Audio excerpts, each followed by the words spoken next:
I liked your coverage on Directive 8020.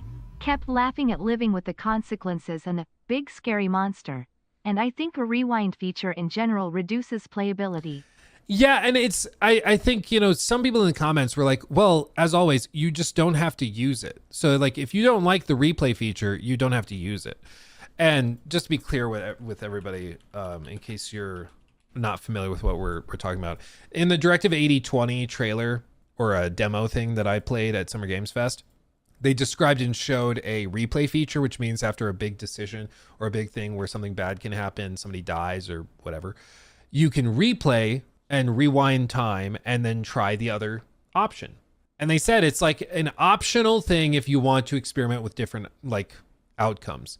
However, I think that totally misses the point of these games and generally kind of neuters the experience. I think it's terrible. I think it should be cut out completely. I think they should get rid of it. Because if you give players the ability to use something, they will use it. Same with like quick save, quick load. Okay, I understand quick save, quick loads are optional, but if you give players the option to use quick save, quick load, they will use it before a big decision in the game, and then they'll be dissatisfied with the outcome. They'll quickly tap F6 or whatever on their keyboard, reload, go back and try it again and get the outcome that they like better. But then they'll be frustrated that the gameplay didn't have any real consequence because it didn't, because it let them out. It let them get away with it, no matter what.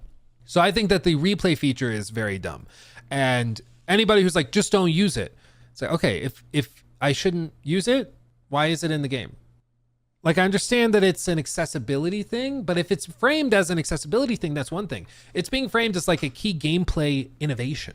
And it's not that, as far as I can tell. And I've tried it, and I like these games. I like the studio. I like Supermassive a lot.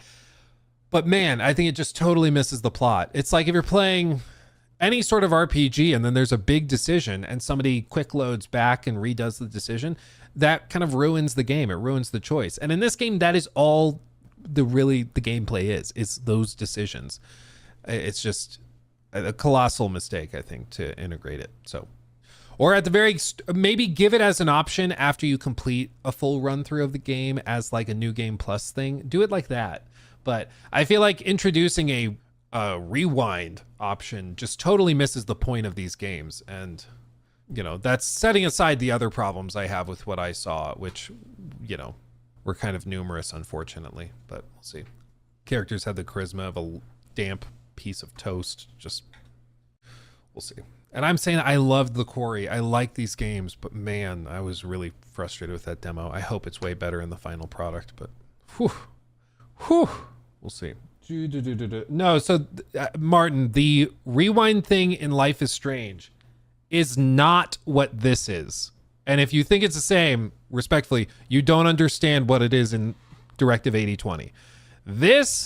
What they're doing in Directive 8020 is very different from what Life is Strange did, okay? Life is Strange, it's a literal gameplay mechanic, okay? This is literally like Control Z, okay? It's not the same thing. It just isn't. It just isn't.